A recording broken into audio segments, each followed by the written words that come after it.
தான் இப்போ இருக்குது. அதனால் மேடம் சொன்ன மாதிரி இப்போது எல்லா பொறுப்பும் இப்போ பெற்றோர்கள் தலையில் வந்துருச்சு.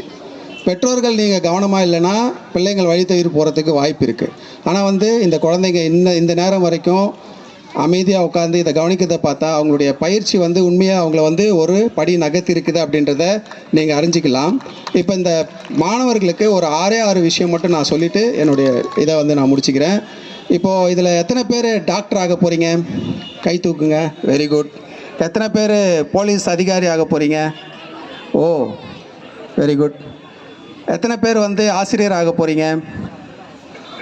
கொஞ்சம் பேர் தான் ஆக போகிறீங்க. Very good. ஓகே ஓகே சரி. எத்தனை பேர் என்ஜினியர் ஆக போகிறீங்க? ஓகே, ஒரே ஒரு 2-3 பேர் இருக்காங்க. ஓகே. ஸோ எல்லாருக்குமே ஆம்பிஷன் இருக்குது. உங்களுக்கு இருக்கக்கூடிய இந்த விஷயத்தை நீங்கள் அடையணுன்னா நீங்கள் கடைப்பிடிக்க வேண்டிய 6 விஷயத்தை நான் சொல்கிறேன். ஓகேவா? ஏன்னா நான் இங்கேருந்து இந்த இடத்துக்கு வர்றதுக்கு அது அத்தனையும் தேவைப்பட்டது. அது இல்லாமல் நிறைய ஆய்வு முடிவுகள் போது நாங்கள் நிறைய ரிசர்ச் பேப்பர்ஸ் பப்ளிஷ் பண்ணுறோம். என்னுடைய ஸ்பெஷலைசேஷன் பார்த்திங்கன்னா நான் குற்றவியல் துறையில் தான் நான் பிஹெச்டி பண்ணேன். அதாவது கிரிமினாலஜியில், அதாவது சென்னை பல்கலைக்கழகத்தில் bureau of police research and development டெல்லியில் இருக்குது. அதில் தான் போலீஸ் பர்ஃபார்மன்ஸ் பற்றி என்னுடைய பிஹெச்டி இருந்தது. நீங்கள் பார்த்தீங்கன்னா அதை நான் படிக்கும்போது நிறைய ஆய்வு கட்டுரைகள் படிக்கும்போது அதில் சொல்லக்கூடிய விஷயங்கள் இந்த மாணவர்களை நெறிப்படுத்துறதுக்கு, பிள்ளைங்களை நெறிப்படுத்துறதுக்கு உங்களுக்கு உதவும். அதாவது நீங்கள் இதெல்லாம் ஆகணும்ல, டாக்டரால் ஆகணும்ல, நான் உங்களுக்கு ABCDEFன்னு 6 விஷயம் சொல்லுவேன். ஓகேவா? நான் சொல்கிற விஷயத்தை திருப்பி யாராவது சொன்னீங்கன்னா உங்களுக்கு பரிசு இருக்குது. புரியுதா? ABCDEF வரைக்கும். ஓகேவா? ஏ என்னென்னா ஆம்பிஷியஸ். ஓகே, ஆம்பிஷியஸ்னால் என்னது? ஏ. ஓகேவா? ஆம்பிஷியஸ்னால் இப்போ நீங்கள் சொன்னீங்க பார்த்தீங்களா, நான் போலீஸ் ஆகணும், நான் ஆசிரியர் ஆகணும், நான் டாக்டர் ஆகணும்னு சொன்னீங்க பார்த்தீங்களா, அந்த உங்களுடைய விருப்பம், உங்களுக்கு அதுக்கான ஒரு உணர்வு இருக்கணும். அதுதான் ஆம்பிஷியஸ். ஓகேவா? 2வது விஷயம் என்னன்னு கேட்டிங்கன்னா பி. ஓகேவா? Believe in yourself. புரியுதுங்களா? பி என்னது? Believe in yourself. Okay, believe in yourself Rajinikanth பார்த்துருக்கீங்களா? ரஜினிகாந்த் அஜித்குமார் மாதிரியா இருக்கிறாரு? ஆனால் பார்த்தீங்கன்னா ரஜினிகாந்த் தான் இன்றைக்கி இந்தியாவில் ஒரு சூப்பர் ஸ்டார். அவருக்கு என்ன ஒரே ஒரு எண்ணம் இருந்துச்சுன்னா, அவர் ஒரு வேலையில் இருந்த பொழுதும் நான் கண்டிப்பாக நடிகர் ஆகணும் அப்படின்ற எண்ணம் அவருக்கு இருந்தது. நான் அழகை பற்றி மற்ற விஷயங்கள் கலர் பற்றி எதை பற்றி அவர் கவலைப்படல. அவரை நம்பினார். என்னால் நடிகர் ஆக முடியும் அப்படின்ற நம்பிக்கை அவர்கிட்ட இருந்துச்சு. இன்றைக்கு வரைக்கும் அவர் எல்லா நடிகர்களை விட, இன்றைக்கி இளைஞர்களை விட அவர் அதிக சம்பளம் வாங்கி நடிச்சுன்னு இருக்கார். புரியுதுங்களா? இன்றைக்கும் ஹீரோவாக நடிச்சிட்டு இருக்கிறார். ஏன்னா அவர் மேலே இன்றைக்கும் நம்பிக்கை இருக்குது. அந்த பிலீஃப் உங்கள் மேலே இருக்கணும். You should believe your self. Okay.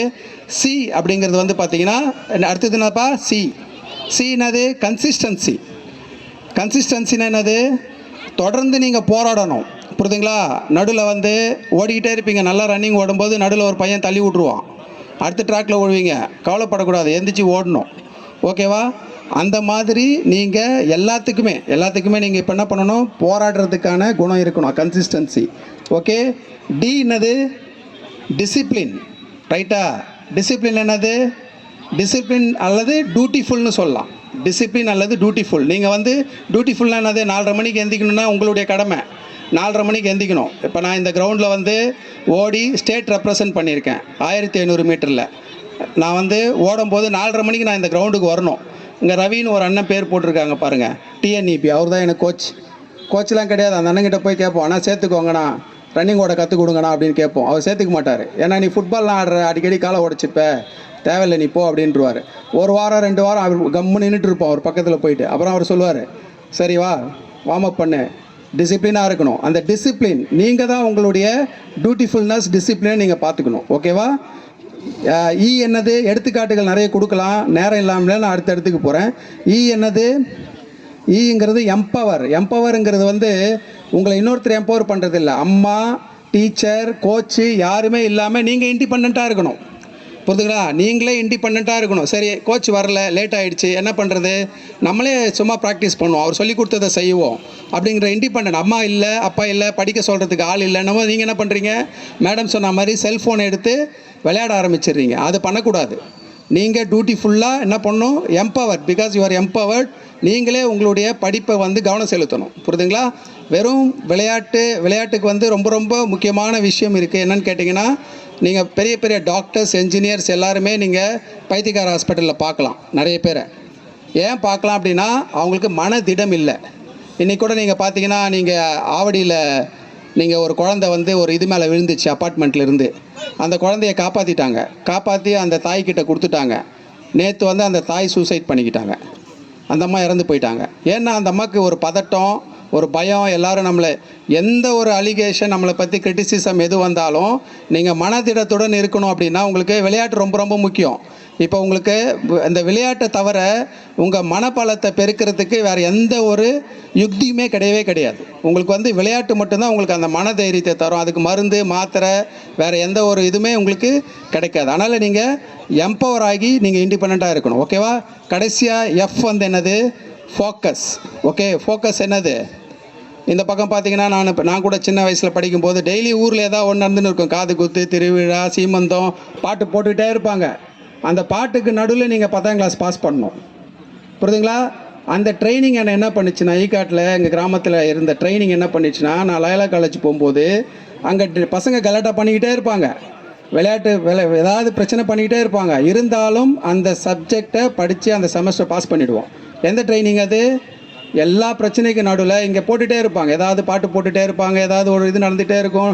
இதே மாதிரி மோளம் அடிச்சுட்டே இருப்பாங்க, சாவு இருக்கும், ஏதாவது இருக்கும். இருந்தாலும் இதுக்கு நடுவில் நீங்கள் என்ன பண்ணணும்? படிக்கணும். ஃபோக்கஸ் வந்து ரொம்ப ரொம்ப இம்பார்ட்டன்ட். ஸோ 6 விஷயம் ஞாபகம் வச்சுக்கோங்க. அதுக்கப்புறம் நீங்கள் பார்த்தீங்கன்னா, பெற்றோர்களுக்கு ஒரு 4 முக்கியமான விஷயம் சொல்ல ஆசைப்பட்றேன். ஒன்று வந்து செல்ஃப் கான்ஃபிடென்ஸை உடைக்காதீங்க. குழந்தைங்க ஏதாவது ஒன்று செய்யும்போது, இதை ஏன் இப்படி பண்ண, தப்பாக பண்ண, 10 ரன் அடிச்சுட்டு அவுட் ஆகிட்டானா, அதை பற்றி கவலைப்படாதீங்க. நல்லா தான்டா விளையாண்ட, நீ விளையாடுறா, உனக்கு கேம் வரும் அப்படின்றத நீங்கள் சொல்லுங்கள். செல்ஃப் கான்ஃபிடென்ஸை பிரேக் பண்ணக்கூடாது. 2வது விஷயம் வந்து அவங்களுக்கு வந்து செல்ஃப் கண்ட்ரோலை நீங்கள் கற்றுக் கொடுக்கணும். ஓகேவா? மேடம் சொன்ன மாதிரி அந்த செல்ஃபோன்லாம் யூஸ் பண்ணும்போது இந்த பார்த்துருக்கீங்க, இதெல்லாம் இருக்குது. இந்த பேனர்லாம் சார் வந்து ரொம்ப சிரத்தை எடுத்து கொண்டு வந்திருக்காங்க காவல்துறையிலிருந்து.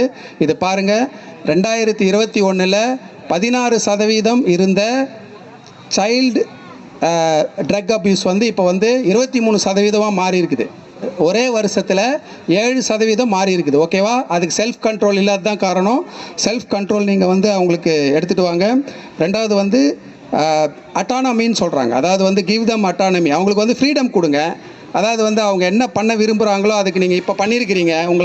உங்களுக்கு வந்து ஒரு என்னுடைய மனமார்ந்த பாராட்டுகள். ஏன்னா வந்து அவங்க இதில் செய்யணும், சிலம்பம் கற்றுக்கணும், கராத்தே கற்றுக்கணும் விரும்பியிருக்கிறாங்க. நீங்கள் கூப்பிட்டு வந்து இவ்வளோ நேரம் அவங்களோட இத்தனை நாட்கள் இருந்து எல்லாம் பண்ணியிருக்கீங்க. அதுதான் வந்து அட்டானமி அப்படிங்கிறது. கடைசி விஷயம் வந்து பர்ஃபெக்ஷன் எதிர்பார்க்காதீங்க. ஓகேவா? டோன்ட் ஸ்ட்ரெஸ் பர்ஃபெக்ஷன் சொல்கிறாங்க. 4 விஷயம். அதாவது நீங்கள் பர்ஃபெக்ஷனை எதிர்பார்த்தீங்க அப்படின்னா வராது. புரியுதுங்களா? ஒரே ஒரு விஷயம் தான் சொன்னாங்க. நாங்கள் படிக்கும் போதெல்லாம் பேப்பரில் நம்பர் வரும்.